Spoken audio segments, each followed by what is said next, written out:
Hey, how's it going? Today on Backyard Bows, we are going to fletch some arrows, and if you're a DIY guy and would like to try to do something at home, we're gonna show you how to do it for right around 100 bucks. So here's everything that you will need. These are all on the lower end of expensive. Everything that you see here, you can buy things that are a little bit more expensive and that might even do a little bit better job. But since we're trying to keep it right around 100 bucks, this is what we went with. So when we order the arrows, they come with inserts. They'll come in a little bag, and they'll be just the general kind of factory inserts, which work fine. And we'll kind of talk a little bit more about other inserts that are options here in a second. I bought all this on Amazon. I bought an AAE kit, which comes with alcohol wipes to kind of clean everything, which is also very important. And we'll show you how we like to clean everything here in a second. Comes with a primer pen, and it comes with AAE's Max Bond. So that little kit is about 30 bucks. Today we're just going to go with our general basic blazer vanes. I like all solid colors. Again, those probably 100 pack somewhere between 10, maybe 12 and 15 bucks. I went with the cheapest Blitzenberger I could find on Amazon, which is a boning. It's all plastic. It's about $30 as well. And then we have our arrow inspector here, which my dad constantly beat into our heads that if you want something done right, to do it yourself. So that's kind of why I take this on at home. The one thing that I don't do is after I order my arrows, and I've been consistently now going to a company called Badass Outdoor Gear. So after I make my order online, they seem to keep the arrows that I like in stock, which my local bow shops right now have not had these in stock, and they don't think they'll have them again until May. So sometimes I can't find them, so I'll go back to Outdoor Gear, Badass Outdoor Gear, and I'll just order them online. And she will call me, Amelia will call me maybe a day or two after I order them, and she'll ask me, do I want them cut and do I want the inserts put in? I like to put the inserts in myself, but I do have them cut these arrows. So I have them cut them to 29.5, and make sure when you do that, you clarify that you're wanting tip of arrow to tip of arrow, not including the nock. So, but something I do is with this arrow inspector is that I will run each of the arrows through. Since they get shipped in the mail, who knows how those packages are treated on the way to you. And before you take the time to put your vanes on, make sure that they're square on both sides and everything is really smooth. And to be honest, if they're not, you will be able to tell almost immediately that they're not. Okay, so after we've ran all of our arrows through the arrow inspector, we'll set them aside. I like to do my inserts first. So maybe the night that I receive the arrows, when I get off work, I'll put the inserts in, and we'll go through that process here, and then I'll let them sit overnight, and then we'll come back the next day and we will fletch them. So something else I always like to keep are Q-tips and any kind of little cardboard. This is like some kind of foam that I had, and I've cut probably 100 little squares out of these. So I like to, anything that has to do with the glue, I will put on here so it keeps my station nice and clean. And then on the back, it's a nice piece of flat kind of cardboard. So I'll mix the epoxy on here too. And but I always like to keep stuff like this on here: paper towels, tissues, anything to kind of help you clean up if you get glue other places. So first, the insert. So the inserts will come with a 2-part epoxy that they will give you. They give you just enough, I feel like, so you actually can use the epoxy that they give you, and you will be able to do a dozen arrows with this little pack. You fold it in half, you'll cut the tip off here, you'll mix your epoxy on the back of your little cardboard or whatever you decide to use.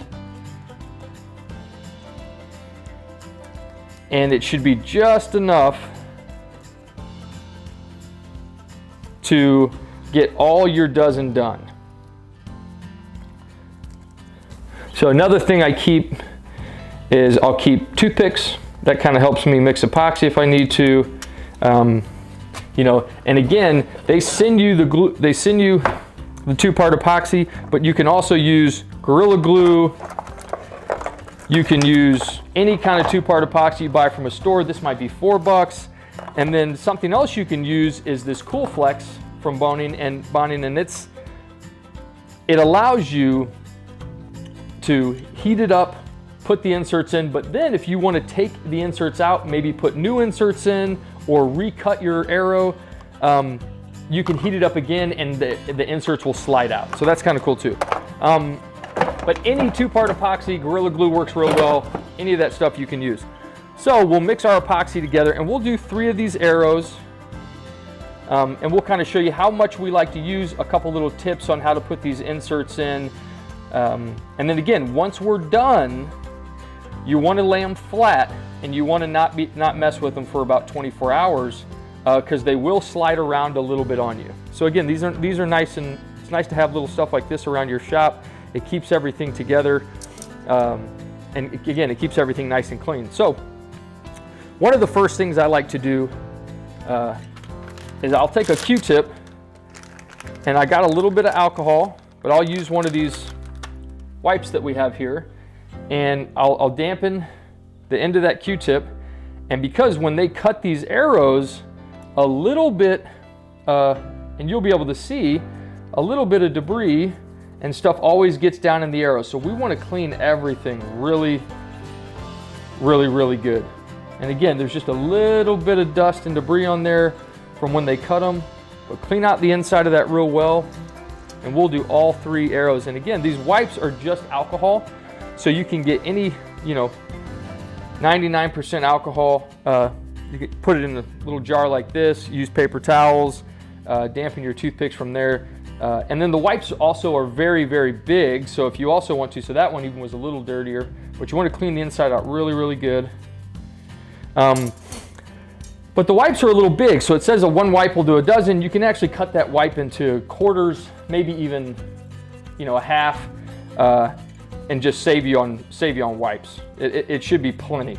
So after we clean those, we'll let those sit for just a second.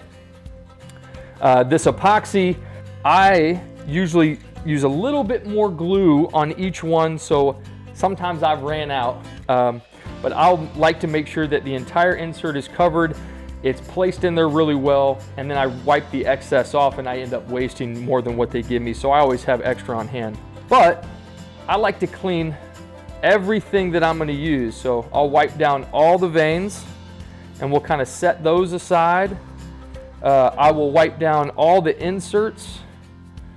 Anything that potentially could have your residue, your kind of oils from your hands or residue from your shop. Make sure you get all that off there really clean. I clean everything really, really well. So again, when we do our fletching tomorrow, we'll clean these off real well. We like everything really nice and clean, and we'll set it aside and not touch it again until we use it.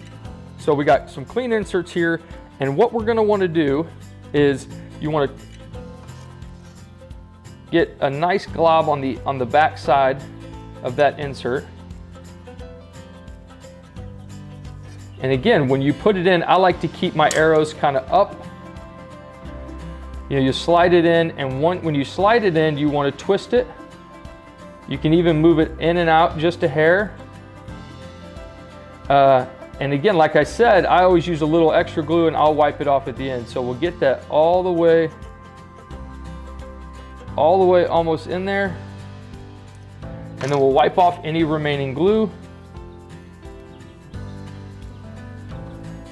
And then we'll take the little tool that they give you, and you just want to, and again, I'm twisting the whole time, but you just want to push it all the way down until it's nice and flush.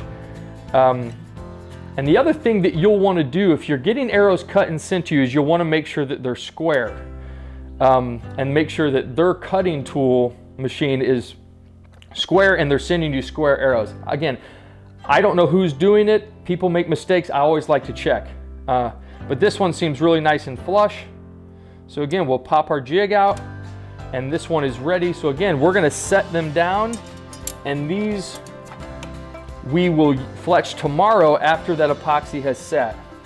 We'll do a couple more of these. So again, you like to get a good amount of epoxy on the end of this. I always keep it straight up and down, and the epoxy, you'll kind of want to push and twist and pull and kind of get it all in there. And if you have extra, it just wipes off really easily. And then you can take your little jig they give you, and again, push it down to where it's nice and flush, and it pops out. These jigs have a little squeegee kind of on them that pushes that glue down in there so you don't have any remaining glue in the inside of your shaft. So we'll do one last one. And while we're on inserts, you know, I use, especially for the ones that I'm going to practice with in the off season, I use the inserts that they send you in the mail. They work fine, and if you put them in there with enough glue, let them sit in place, they work great. Okay. Now you will see online guys using longer inserts, outserts. There's so much different stuff out there. They'll use brass ones that'll add a little bit of weight. They use longer ones which add more support, and then they will use insert and outserts, which I guess, you know, that adds the greatest support. But these will work just fine. They will work fine for practicing. They'll work fine when hunting season comes around. So again, if you're wanting to keep your costs down and you'd like to do some of this stuff at home, don't think that you have to use anything other than what Easton will send you. You know, I use Easton arrows, or whatever company you use, what they send you will usually work fine. So, and like I just mentioned, they have you know, tons of different inserts. Here you got some brass ones that are a little heavier. You can actually break the tip off to vary your weight that you want to add. And then down here we got some, one just popped out, but down here we got some ones that I'll put on a hunting arrow.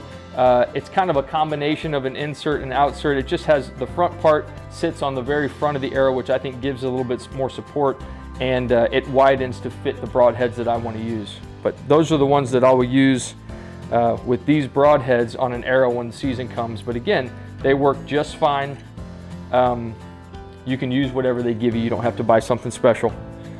So we'll let these sit, and then we will come back and fletch them you know, the next day. So we actually have some that we have already done that are ready to fletch. So we'll just show you on a different set how we like to fletch them. But again, make sure that you let them sit. If you put them straight up and down, if you lean them at all or mess with them, those inserts can slide around on you just a little bit. So if you're buying arrows in the mail, they're going to come. All you'll need to do beforehand is you just wipe them down. Make sure that they're really nice and clean. If you're trying to refletch an arrow, you will have to buy one separate piece. I call it a little defletcher. It's pretty much just a blade set into a handle, and you know, let's say you have veins that are starting to peel off, or you just want to change your veins. You'll want to just slide this one down, you'll pop them off, and what you'll be left with is a little bit of vein and a little bit of glue, which you'll want to get off there real good. I think this process right now is one of the most important on how those are going to stick. And you just want to slide your little razor blade in there, up and down, until you get all that off there. I'll take my little wipe, I'll clean it, I'll go back, I'll do it again, and you'll see that there's little bitty pieces of debris that'll keep popping off. You just want to do this until you don't see any more. And take your time, really get them all off there. Wetting it with the wipe sometimes help that glue soften, and it'll just peel off. Once you feel like you've gotten it really, really good, you know, set it aside and let that dry where you kept wiping it. So these ones are ready to go. The inserts have been set overnight, and we're going to fletch them. So again, make sure you want to wipe down everything that you're going to use. So we'll wipe down these three. We've wiped down our veins. Let all that dry, then we'll start the fletching process. So, like I mentioned earlier, I bought one of the cheapest Blitzenbergers you can buy. It was $30. And my advice with these is they work fine. You just have to pay a little bit more attention while you're doing it. So some others might be more precise, and they might have a stronger magnet that holds everything in place a little better, and those can get up, you know, if you get online, some will get up to $100. This one was 30 bucks, and it works fine. Like I said, here in a second, I'll show you that you just have to make sure and be paying attention and maybe guide everything in a little bit better. So after you clean everything off, you know, you don't want to touch anything. So we'll put it in there without touching the end of that arrow. Something else with these plastic ones is if you do get glue on it, when you go to remove the glue, just be careful. You know, if you take a sharp object to try to scrape that, you can scrape some of that plastic off. But again, if you just take the time to clean these off after each use, these will last just fine. I like this one because it bolts to the table, so it's nice and solid and won't move on you. So I first got into doing some of this myself solely for the vanes. You know, there's so many different vanes out there, different material, different lengths, different shapes, and it really just interests me, and I just wanted to start to do, you know, experimenting kind of with it myself. And the obvious reason is just colors. Sometimes you go into a bow shop and the colors that their schemes that they have already set up, just maybe not what you want. So preference, I like all of the same color vanes. If you look on the clamp here, you will see that there's a little bitty measuring guide here, which will help you decide how far away from the knock you want to set your vanes. The ones that I get, if you just buy them from the bow shop, they're usually somewhere between 1/2 and 3/4 inch. I just reset these at 3/4 inch. So once you get this on there, it's already been wiped down. Make sure when you set these on there, they're right in the exact same spot. So take your time and line that up perfectly. Then you'll want to take your primer pin, which is basically the same thing. It's kind of like a PVC pipe primer that you can buy. And when these run out, you can actually take this felt tip and you can just dip it in those. That costs about 10 bucks. This costs about 10 bucks. And that'll last you forever, where these kind of seem to run out. But you just want to press the tip until it fills up with a liquid. And then we want to prime the vane, and we'll want to let that sit for somewhere between 20 and 30 seconds before we apply our glue. So back to the vanes. Shapes, sizes, different textures, stiffness. There is so many different options out there. If you know, I have blazer vanes, we have Hellfires, we have AAEs, hybrids, we have Fusion X 2.2s. You know, so I like to experiment. I honestly, to me, I've never really done 4 vanes. 3 vanes works just fine. I think it's a little bit more of a hype than anything, as well as wraps. I don't use wraps either. All my vanes attach straight to the arrow. No wraps, no 4th vane. To me, it's just a waste and adding extra weight to the end of the arrow that you might not want it at. So you want to take your AAE bond. On the cap, there's a little bitty needle which you can reopen the tip, and some people will like to put dots on the vane and then maybe take a toothpick and spread it out. I actually have a nice steady hand, I feel like, and I just do one nice little stream from one end to the other.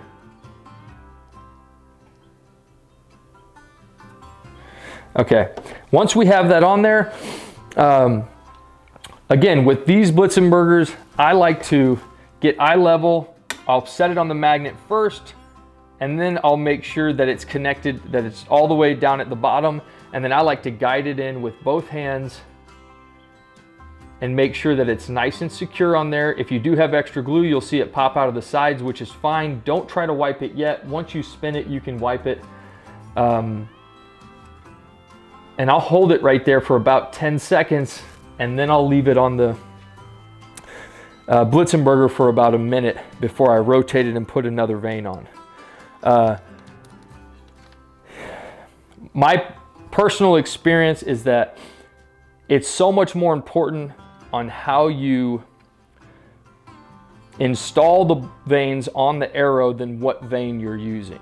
And some people might disagree with me, but I think as long as they are equally spaced and they're glued on properly, every single vane that I've tried, you know, if something goes wrong in a hunt, the last thing I'm going to do is blame the vanes. That's my personal opinion. So again, you can get creative, you can use different vanes, try different color schemes, but in the end, the process at which you put them on is so much more important. To me, it's so much more important than what vane you're actually using. So we'll get this next one primed and ready. So that this one is done, we can put it into the clamp and start the next one. If I was to do all dozen that I bought, it'll probably take me 45 minutes to an hour. Personally, I like to do one. I'll go outside, garden for a little bit, mess around here in the shop, do another one, and I'll kind of make it a whole day thing, and by the end of the day, I'll have all dozen of mine done. So after about a minute, you want to make sure that you slowly push the clamp, make sure that no glue stuck to the clamp before you just start pulling it off, and then you just slide it off of the back. You can rotate until you hear it click. With the plastic ones, something that I think is important is making sure this likes to give a little bit left and right. So when you turn it, make sure that it's turned and it's all the way in the position that you're rotating it. And then also pay attention to not only that you put it at the exact same measurement on the clamp, but that you put it in the right way. So, you know, sometimes I put them in upside down, and then you get it on there and you pull your clamp off and you realize, so just pay attention to what you're doing when you put these in there. And again, this one's ready to be glued. Nice little steady stream of glue going the whole length. And sometimes you might put on a little bit more glue than you think you need. Again, you can always wipe it off at the end. But you want to make sure that you have enough on there that it gets the entire length of the vein and every part has a little bit of glue. So again, we just want to guide it down. I like to get eye level and make sure that these are on in the exact same position. Hold it for that 10 seconds. And then we'll let the clamp do the rest. So again, these Blitzenbergers that are cheap or fine, you might just need to pay a little bit more attention while you're doing it. All right, so now that we're on to our last vein, once we get done putting all three of our veins on, I like to hang them off of the table a little bit and again, let them sit for 24 hours before I start slinging them in the backyard. And there's something else that I'll show you I like to do on each one of these. The front of the vein is what takes the most blunt force when it's getting shot. Sometimes your targets will wear down and those veins will reach the target, or if you're hunting. So I always like to take a little bit of glue and I will put a tiny dab on each front of the veins to kind of give the front of that vein a little bit more support.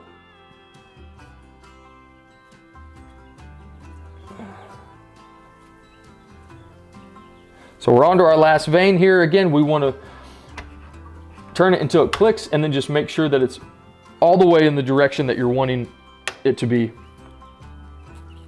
So again, for the last vein, I'm going to get down here eye level, guide it on, make sure that this is nice and flush, make sure that I put it in correctly on the right measurement, and then hold it for 10 seconds and let that dry.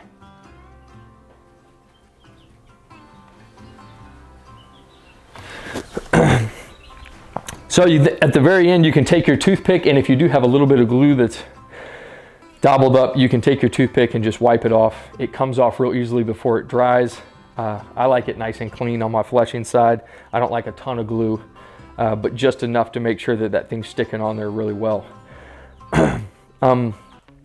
So the glue that it comes with, this works fine. If you want to buy, I think my favorite glue that I use is this Bonding Platinum Fletch Tight. That's kind of what I use for most of my veins. I use this because it came in the kit today. All the glues I think work very, very well. Again, you just want to make sure that you're going through the process and making sure and taking the time and putting each on in the order at which they tell you.